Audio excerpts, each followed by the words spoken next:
ناظرین، چند دن ہوئے مفتی عبیداللہ انور صاحب نے مجھ سے درخواست کی ہے، جن کی درخواست میرے لیے حکم کا درجہ رکھتی ہے کہ ہم اپنے علاقے میں مسجد محمد علی اور مدرسہ زینت القرآن کی تعمیر کر رہے ہیں۔ لہٰذا آپ یوٹیوب پر کام کرتے ہیں، اس لیے ہمارا پیغام ناظرین تک پہنچا دیں کہ حسب توفیق اپنا حصہ مسجد اور مدرسے کی تعمیر میں ڈالیں۔ یہ مجھے انہوں نے اپنا ایزی پیسہ نمبر دیا ہے جو سکرین پر شو ہو رہا ہے۔ جزاک اللہ۔ السلام علیکم ناظرین، کہن کا حلیہ کچھ ایسا مذائقہ خیز دکھائی دے رہا تھا کہ کئی تتاری عمرہ اور سلاروں کے چہروں پر شوخی رقص کرنے لگی۔ ہلاکو خان بھی اس کے عجیب حلیے کو دیکھ کر مسکرائے بغیر نہیں رہ پایا۔ کہو کہن، تم ہم سے کیوں ملنا چاہتے تھے؟ سلطانوں کے سلطان، میں آپ کی عظمت کو خراج تحسین پیش کرتا ہوں۔ میں کہن نہیں بلکہ ربی ہوں۔ میرا نام میسائل ہے۔ میں نے اپنی کتابوں میں جو کچھ پڑھ رکھا ہے اس حقیقت کا مشاہدہ مجھے آپ کے پاس کھینچ لایا ہے۔ کیسی حقیقت؟ ہم سمجھے نہیں۔ ہلاکو خان نے دریافت کیا۔ ہماری الہامی کتاب میں ازل کے دن سے پہلے ایک طاقتور قوم کے خروج کا ذکر موجود ہے، جس کے بارے میں تمام بیان کردہ نشانیاں آپ لوگوں پر پوری اترتی ہیں۔ چوڑے چہرے، مہذب دور میں بھی ننگی پنڈلیاں اور کھالوں کے لباس ہے۔ ایک ایسی قوم جو جب سفر کرے گی تو فتح اس کا نشان بن کر رہ جائے گی، جس کے بہادر جس طرف سے بھی گزریں گے وہاں کوئی مخالفت کرنے والا زندہ نہیں بچے گا۔ میسائل نے کہا، بے شک ہم وہی ہیں جنہیں منتخب کیا اور تہذیب کے نام پر لوٹ کھسوٹ اور بے ایمانی کرنے والوں پر مسلط کر دیا۔ ہم جاودانی آسمان کی نیک روح کے بیٹے ہیں۔ ہمیں ساری زمین روندنے کا اختیار حاصل ہے۔ ہم ناقابل تسخیر ہیں۔ ایک ہمارا دادا چنگیز خان تھا جس نے بناوٹی تہذیب کی دھجیاں اڑا کر رکھ دی تھیں۔ اب ہمارا زمانہ ہے۔ تم دیکھ لینا کہ پھر ہم میں سے کوئی اٹھے گا اور ہمارے ادھورے کاموں کو پایہ تکمیل تک پہنچائے گا۔ ہلاکو خان اپنی تعریف میں قصیدے پڑھنے لگا۔ میں سلطانوں کے سلطان کو ایک خاص نصیحت کرنے آیا ہوں، میسائل نے دھیمے لہجے میں کہا۔ یہ سن کر درباریوں میں ہلچل سی پیدا ہوئی۔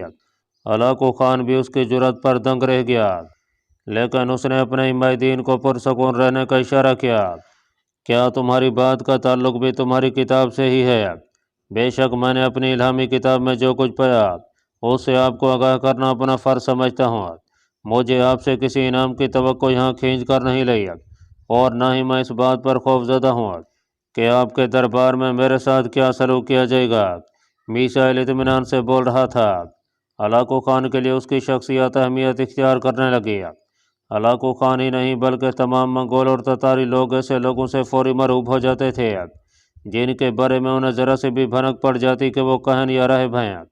یہ ہمارا باعث حیرت ہے کہ ایک ایسی قوم جس نے اپنے زور بازوں سے اسلامی خطے کے تہائی رقبے کو تسخیر کیا، تہذیب یافتہ شہروں میں بربریت اور صفاقی کا مظاہرہ کرتے ہوئے قتل و غارت گری کا طوفان برپا کر ڈالا اور بریدہ سروں کے مینار تعمیر کیے، وہ توہمات میں اس قدر مبتلا تھی کہ معمولی سے کہن سے پل بھر میں خوف زدہ ہو جاتی تھی۔ تم جو کچھ کہنا چاہتے ہو کھل کر کہو، اگر وہ بات ہمارے خلاف ہوگی تو بھی ہم اسے تحمل سے سنیں گے۔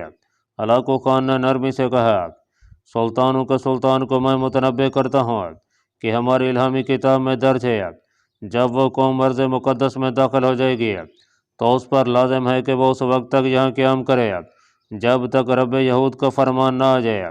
اگر وہ صبر و تحمل سے قیام کرے گی تو اس کے لیے ایک نئی منزل اور نئی عزت ہوگی۔ اگر وہ حکم کے برخلاف اپنی منمانی پر آمادہ رہی تو اس کے لیے ذلت کا مقام ہے، ایک ایسی ذلت کا مقام جو اس قوم کو زوال کی اتاہ گہرائیوں میں جھونک دے گا، پھر اس کا نام لینے والا بھی کوئی باقی نہیں رہے گا۔ میں سلطانوں کے سلطان سے استدعا کرتا ہوں کہ اس مقام پر قیام کو طویل کر دیں اور عزت و منزلت والے حکم کا انتظار کریں۔ تمہارے پاس اپنی بات کی سچائی کا کوئی ثبوت ہے؟ ہلاکو خان نے پوچھا۔ میرے پاس میری الہامی کتاب موجود ہے۔ اگر آپ کے دربار میں کوئی عبرانی زبان پڑھ سکتا ہے تو میں اسے بلا جھجک وہ عبارتیں پڑھوا سکتا ہوں۔ میسائل نے جواب دیا، کیا میرے دربار میں کوئی عبرانی سمجھنے والا موجود ہے؟ ہلاکو خان نے اپنے حمایتین سے دریافت کیا۔ درباریوں میں سے کوئی بھی ایسا شخص نہیں تھا جو عبرانی زبان سمجھ یا پڑھ سکتا تھا۔ ہلاکو خان کو اس امر پر حیرت ہوئی کہ اس کے دربار میں ایسا فرد کیوں نہیں ہے جسے عبرانی زبان پر مہارت حاصل ہو۔ اجنبی، تم بے فکر ہو، تمہاری آزمائش کل تک موقوف کی جاتی ہے۔ ہم کل تک کسی ایسے شخص کو ڈھونڈ نکالیں گے جو تمہاری زبان سمجھتا ہو، چاہے اسے چین سے ہی کیوں نہ لانا پڑے۔ تم ہمارے مہمان خانے میں ٹھہر سکتے ہو، ہم اس بارے میں مزید بھی جاننا چاہیں گے۔ میں سلطانوں کے سلطان کا مشکور ہوں کہ انہوں نے میری بات سماعت فرمائی۔ میں آپ کے لشکر میں ٹھہرنے کی بجائے اپنی کوٹیا میں رات گزارنا زیادہ پسند کرتا ہوں۔ اگر آپ مجھ پر یہ مہربانی فرمائیں تو میں شکر گزار ہوں گا۔ میں کل دوبارہ آپ کی قدم بوسی کے لیے حاضر ہو جاؤں گا۔ میسائل نے اپنی خواہش کا اظہار کیا۔ ہلاکو خان نے لمحہ بھر کے لیے سوچا اور پھر اسے اپنی کوٹیا میں واپس لوٹنے کی اجازت دے دی۔ میسائل نے ایک بار پھر تعظیم دی اور الٹے قدموں باہر نکل گیا۔ جس وقت وہ خیمے سے باہر نکل رہا تھا اس وقت اس کا سامنا قطبگا خان سے ہوا۔ قطبگا خان عجیب ہیئت کے شخص کو دیکھ کر ٹھٹک سا گیا۔ میسائل اپنے سامنے قطبگا خان کی صورت دیکھ کر چونک پڑا۔ اس کے لبوں میں حرکت پیدا ہوئی اور غیر شعوری طور پر یہ جملہ اس کی زبان سے پھسل گیا، تم بے شک وہی ہو جسے ایک دن بڑا مر کر اسی عرض مقدس پر لڑنا ہوگا، اور پھر تم لوگوں اور حملہ کرنے والوں کے درمیان حدود مقرر ہو جائیں گی۔ قطبگا خان کچھ نہ سمجھ پاتے ہوئے اسے دیکھتا رہ گیا اور میسائل پرسکون انداز میں چلتا ہوا اس کی نگاہوں سے اوجھل ہو گیا۔ قطبگا خان اس کے جملے کے بارے میں سوچ رہا تھا مگر اس کا مفہوم اس کی سمجھ سے بالاتر تھا۔ ناظرین، بالآخر وہ وقت آن پہنچا جس کا دھڑکا اہل مصر کو مدت سے لگا ہوا تھا۔ جن اندیشوں اور وسوسوں نے ایک عرصے سے بلاد مصر کی رعیت کی نیندیں حرام کر رکھی تھیں، وہ حقیقت کا روپ دھارے ایک دن ان کے سامنے نمودار ہو گئے۔ 658 ہجری کے وسط میں ایک گرم صبح تتاریوں کا ایک گروہ بڑی تمکنت کے ساتھ اکڑ اکڑ کر چلتا ہوا قاہرہ میں وارد ہوا۔ مملوک سپاہیوں نے انہیں اپنے حفاظتی نرغے میں لے لیا۔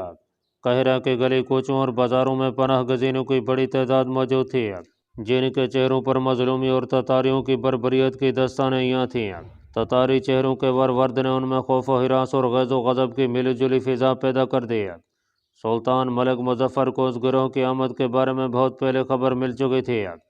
اس نے اس گروہ کے بارے میں اپنے مخبروں سے چھان بین کری تو معلوم ہوا کہ وہ ہلاکو خان کی جانب سے سفارتی پیغام لے کر آ رہے ہیں، اس لیے انہیں تمام راستے میں کہیں بھی نہیں روکا گیا۔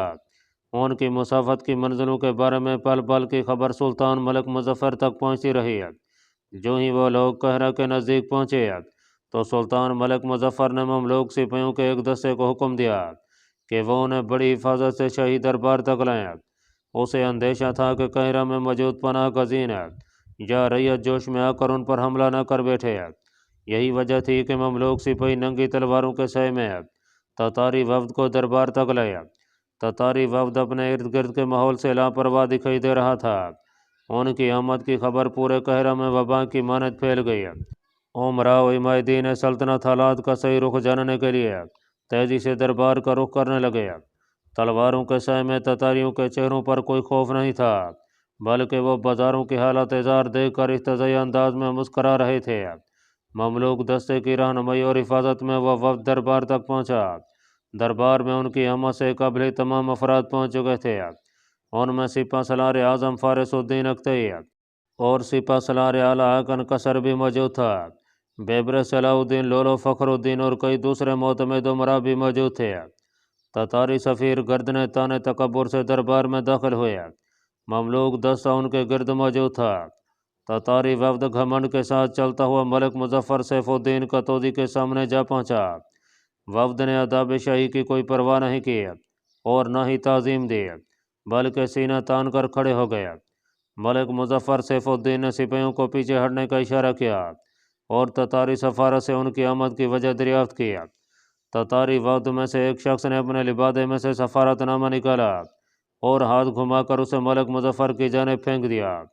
شاہی دربار میں موجود ہر شخص ان کے گستاخانہ انداز پر پیچ و تاب کھانے لگا۔ ملک مظفر نے اپنے عمائدین کی جانب دیکھتے ہوئے انہیں صبر و تحمل اختیار کرنے کا اشارہ کیا اور سپاہی کو ہدایت کی کہ وہ سفارت نامہ اٹھا کر صاحب دیوان کو دے۔ صاحب دیوان نے سفارتی خط لے کر کھولا اور تحریر پر نگاہ ڈالی۔ اور پریشان نگاہوں سے سلطان ملک مظفر کی جانب دیکھا۔ سلطان ملک مظفر نے اسے پڑھنے کا حکم دیا تو وہ تحریر پڑھنے لگا۔ یہ اس شخص کا فرمان ہے جو سلطانوں کا سلطان ہے، اپنے شہروں کی فصیلیں منہدم کر دو اور میری اطاعت قبول کر لو۔ اگر ایسا کرو گے تو تمہیں امن و چین سے رہنے دیا جائے گا، اور اگر تم نے ہمارا حکم نہ مانا اور سرکشی کا مظاہرہ کیا تو پھر جو کچھ تم کو پیش آئے گا وہ بلند و بالا جاودانی آسمان کے سوا کوئی نہیں جانتا۔ صاحب دیوان کی خاموشی پر دربار میں ہلچل سی برپا ہو گئی۔ سفارت نامے میں کسی قسم کے القاب کو استعمال نہیں کیا گیا تھا۔ ملک مظفر نے پیغام سنا تو اس کی پیشانی پر بھی بل پڑ گیا، تاہم اس نے ضبط و تحمل سے کام لیتے ہوئے نرم لہجے میں انہیں مخاطب کیا۔ ہم تتاری وفد سے یہ دریافت کرنا چاہتے ہیں کہ آخر وہ کون سی وجہ ہے جو ہلاکو خان کو ہماری جانب بڑھنے پر مجبور کر رہی ہے، حالانکہ ہماری سلطنت اس کی سلطنت سے بہت دور ہے۔ ہم نے بھی اس کی جانب نظر اٹھا کر نہیں دیکھا، اور نہ ہی ہماری جانب سے تتاریوں کے خلاف کوئی عمل وقوع پذیر ہوا ہے۔ مت بھولو کہ تم خیوہ شاہی سلطان ہو، اور خیوہ شاہی اقتدار کا خاتمہ ہمارے کان اعظم کا آخری فیصلہ ہے۔ تم خوش قسمت ہو کہ تم پر براہ راست حملے کی بجائے تمہیں اطاعت اختیار کرنے کا موقع دیا گیا ہے۔ ابھی تمہارے پاس وقت ہے کہ تم تتاری سیادت قبول کر لو اور ہمارے ساتھ پابہ زنجیر کان اعظم کی قدم بوسی کے لیے روانہ ہو جاؤ۔ تتاری سفیر بلند آواز میں بولا۔ اس کے متکبرانہ لہجے پر دربار میں موجود ہر شخص غضبناک دکھائی دینے لگا۔ سلطان ملک مظفر بھی اس کا انداز برداشت نہ کر سکا۔ تتاری سفیر، تم اس وقت میرے دربار میں کھڑے ہو، سفارتی آداب کو ملحوظ نظر رکھو۔ خیوہ شاہی سلطان، تتاری سفیر سلطان ملک مظفر کی سختی پر لال بھبوکا ہو کر بولا، کیا تم یہ چاہتے ہو کہ تمہارا حشر بھی ویسا ہی ہو جیسا کہ بغداد کے مغرور خلیفہ کا ہو چکا ہے؟ اپنی آواز دھیمی رکھو اور بخوبی جان لو کہ ہمارے آقا کی طاقت لامحدود ہے، اور دنیا کی کوئی طاقت اس کے مقابلے پر جم نہیں سکتی۔ وہ خوب جانتا ہے کہ تم جیسے خود سر سلطانوں اور ان کی رعیت کے ساتھ کیا سلوک کیا جانا چاہیے۔ ملک مظفر سیف الدین قطوزی نے ان کے لہجے کو برداشت کرتے ہوئے انہیں سمجھانے کی کوشش کی کہ وہ اپنے انداز سے باز رہیں اور تحمل سے بات کریں، مگر تتاری سفیر اس کے نرم لہجے کو کمزوری خیال کرتے ہوئے مزید اکڑنے لگے۔ اس کا لہجہ درج سے درج تر ہو گیا۔ فی الواقع ان کا رویہ سفارتی آداب کے قطعاً منافی تھا۔ ملک مظفر کے نرم رویے پر کئی جوشیلے درباریوں نے تتاریوں کو سخت لہجے میں کڑے انجام سے ڈرایا، مگر ان کی بدتمیزی میں اضافہ ہوتا چلا گیا۔ کئی کمزور ہمت اور بزدل امراء نے تتاری وفد کی حمایت کرتے ہوئے سلطان ملک مظفر کو یہ مشورہ دیا کہ اسے تتاری سیادت کو قبول کر لینا چاہیے۔ ملک مظفر اپنے درباریوں کی کم ہمتی پر ذہنی طور پر الجھ کر رہ گیا۔ وہ تتاریوں سے پہلو بچانے کی کوشش کر رہا تھا کہ مبارزت کی نوبت پیش نہ آئے اور وہ مطمئن ہو کر واپس لوٹ جائیں، مگر ان کی حد سے بڑھتی ہوئی بدتمیزی کو برداشت کرنا بھی اس کے لیے دشوار ہو چکا تھا۔ کچھ امراء نے تتاری سیادت کی مخالفت کی، مگر ان کے لہجوں میں کسی قدر خوف کی جھلک بھی موجود تھی۔ قریب تھا کہ سلطان ملک مظفر یہ اعلان کر دیتا کہ اسے تتاری سیادت منظور ہے کہ شیخ عز الدین اٹھ کر اس سے مخاطب ہوئے۔ میں سلطان محترم کی توجہ اس امر کی جانب مبذول کرانا چاہوں گا کہ تتاریوں کی اطاعت کا فیصلہ بزدلانہ قدم ہوگا، کیونکہ تتاریوں کے عہد و پیمان کا کوئی اعتبار نہیں ہے۔ بغداد اور بلاد شام و شرقیہ میں عہد شکنی کی کئی مثالیں آپ کے سامنے موجود ہیں۔ سلطان ملک مظفر یہ سن کر سوچ میں پڑ گیا۔ تتاری سفیر اپنی برائی پر خاموش نہ رہ سکے اور انہوں نے ایک بار پھر خرافات بکنا شروع کر دیں۔ بیبرس کافی دیر سے ضبط کیے ہوئے تھا، وہ رہ نہ سکا اور اٹھ کر بولا، اللہ کی قسم، تمہارے اور میرے بیچ میں اگر سلطان محترم موجود نہ ہوتے تو میں تمہاری بوٹیاں نوچ کر کتوں کے آگے ڈال دیتا۔ میں اپنے سلطان سے بھرپور استدعا کروں گا کہ وہ اپنے اس خادم پر بھروسہ کریں اور حکم عنایت کریں کہ میں انہیں وہ سبق ازبر کرا دوں جس سے یہ ناواقف ہیں۔ سلطان محترم، بلاد مصر مسلمانوں کی آخری امید ہے۔ آپ گزشتہ وقت میں مسلمانوں کے لیے کچھ نہیں کر سکے تو آپ انہیں تتاریوں پر اعتماد کی نظر نہ کیجیے، اپنے اللہ پر یقین محکم رکھیں۔ آپ کے وفادار سپاہیوں میں اتنا دم موجود ہے کہ وہ ان بد تہذیب تتاریوں کو ایسا سبق سکھائیں کہ وہ بھولے سے مصر کا رخ نہ کریں۔ بیبرس کی پرجوش تقریر پر سلطان فارس الدین اکتئی نے آگے بڑھ کر اس کی حمایت کی۔ سلطان محترم، بیبرس کی رائے بالکل موزوں اور درست ہے۔ اب وہ وقت آ گیا ہے کہ ہمیں تاتاریوں پر یہ ثابت کرنا ہوگا کہ ان کی من مانی اب نہیں چل سکتی۔ سلطان ملک مظفر ان کی گفتگو سن کر مطمئن دکھائی دینے لگا۔ چند لمحے پہلے اس کی پیشانی پر نظر آنے والے تفکر کی شکنیں دور ہو گئیں۔ وہ تتاری سفارت کے ناقابل برداشت رویے پر بھرا پڑا تھا۔ بیبرس اور فارس الدین اکتئی کے جملوں نے اس کے عزم و یقین میں پختگی پیدا کر دیا۔ وہ طے کر چکا تھا کہ موت تو ایک دن آنی ہی ہے، تو پھر کیوں نہ ذلت کی زندگی جینے کی بجائے عزت کی موت کو قبول کیا جائے۔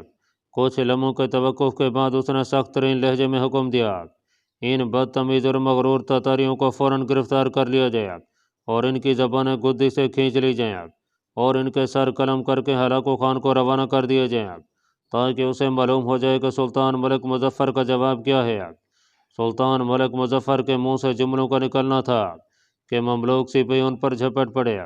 تاتاری وفد کے ارکان اتنے حیران تھے کہ اپنی مدافعت کے لیے انگلی بھی نہ ہلا پائے۔ آنن فانن شوریدہ سر سفیروں کو خاک و خون میں لٹا دیا گیا۔ دربار شاہی میں ہی ان کے سروں کو جسموں سے جدا کر دیا گیا۔ ان تاتاریوں کے جسموں کو بڑے بڑے چوراہوں پر لٹکا دیا جائے تاکہ ریت میں پھیلا ہوا خوف و ہراس دور ہو سکے۔ سلطان ملک مظفر نے دوسرا حکم دیا۔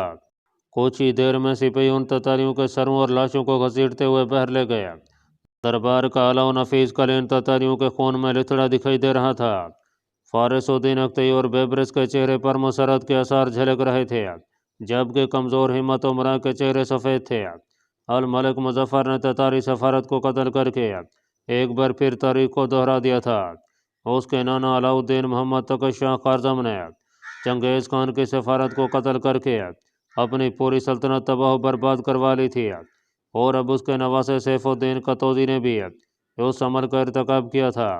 بلاد مصر نے ہلاکو خان کے خلاف اعلان جنگ کر دیا تھا۔ ہلاکو خان عرصے سے ایسے ہی بہانے کا منتظر تھا کہ اسے بلاد مصر پر چڑھائی کا کوئی واضح جواز مل سکے۔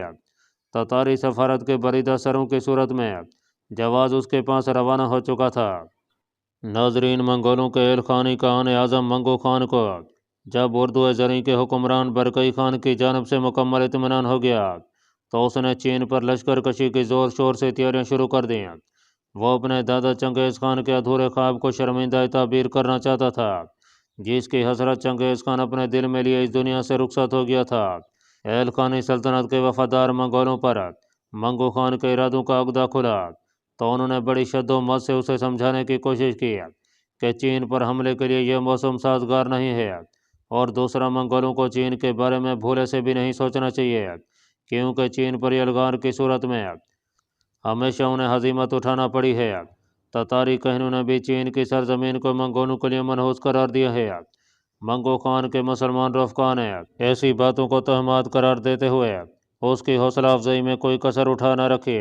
نصرانی رفقا بھی مسلمانوں کی سبقت کو برداشت نہ کر سکے، اور انہوں نے صرف اس خیال کے پیش نظر مسلمانوں کے موقف کی حمایت کی کہ کہیں اختلاف کی صورت میں وہ قائد اعظم کو ناراض نہ کر بیٹھیں اور اس کا دست شفقت عتاب کی صورت اختیار نہ کر لے۔ غیر منگول رفقا کی اکثریت کی حمایت پا کر منگو خان کا حوصلہ بلند ہو گیا۔ منگول اور تتاری رفقا نے اپنے حاکم کی اطاعت کے پیش نظر خاموشی اختیار کر لی۔ منگو خان کے لیے چین کی مہم بڑی اہمیت کی حامل تھی۔ وہ کچھ عرصہ پہلے بھی مختلف سپہ سالاروں کو اس جانب بھیج چکا تھا۔ وہ چین کے 2-4 شہروں پر قبضہ کر چکے تھے، مگر ان کا قبضہ دیر پا ثابت نہیں ہوا اور چینی لشکروں کی آمد پر انہیں وہاں سے پسپائی اختیار کرنا پڑی۔ تعجب کا مقام ہے کہ چینی لشکروں کی تعداد منگولوں کے مقابلے میں کبھی بھی زیادہ نہیں رہی تھی۔ وہ اپنے بلند ہمت اور جذبہ حب الوطنی سے معمور میدان میں اترتے اور طاقتور منگولوں کو پسپائی اختیار کرنے پر مجبور کر دیتے۔ چنگیز خان کی زندگی میں یہ سلسلہ شروع ہو چکا تھا جو کہ وقفے وقفے سے جاری تھا۔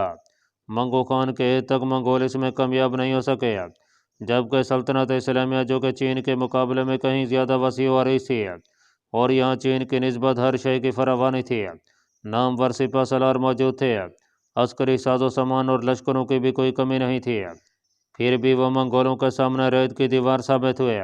50 برس کی مدت میں منگولوں نے سلطنت اسلامیہ کو پارا پارا کر کے تباہ و برباد کر دیا۔ منگولوں کی فتح یابی میں صرف ان کی بڑی تعداد اور بہادری کوئی دخل نہیں تھا، بلکہ ان کی کامیابی کے پیچھے مسلمان غداروں کی سازشوں اور جذبہ قوت و ایمان سے خالی سلطانوں کا بھی ہاتھ تھا، جو اپنے ہی بھائیوں کے سلطنوں کی جانب ہمیشہ تحریص نگاہوں سے دیکھتے رہتے اور ان پر دسترس پانے کے لیے تمام تر طاقت صرف کر دیا کرتے۔ ملت اسلامیہ میں سے خلوص انسانیت اور ہمدردی کے اسباب مٹ چکے تھے۔ نئی نسل کو رقص و سرور کی محافل کی عادت پڑ چکی تھی۔ نوجوان سپاہی بننے کی بجائے گویہ اور شاعر بن کر شاہی دربار میں رسائی حاصل کیا کرتے اور اپنے فن کا مظاہرہ کر کے داد حاصل کرتے اور انعام و اکرام پاتے۔ امراء و عمائدین سلطنت ایک دوسرے کی بیک کنی میں مصروف رہتے۔ وزراء اور نائبین سلطنت اپنی بالادستی کو برقرار رکھنے کے لیے اپنے حمایتی عہدیداروں کے ظلم و ستمتے سلطانوں کو بے خبر رکھتے اور رعایا پر ٹوٹنے والے ستم کا کوئی مداوع نہ کرتے۔ بسا اوقات حالات اس قدر بگڑ جاتے کہ رعایا میں سے کوئی نہ کوئی اٹھ کر ظلم و ستم کے خلاف آواز بلند کرتا اور کئی شہروں پر قابض ہو جاتا۔ یہ وزراء پھر بھی اپنے سلطانوں کو یہی باور کراتے کہ ہر طرف امن و امان کی صورت برقرار ہے۔ بغاوتوں اور شورشوں کی کہانیاں محض افواہیں ہیں۔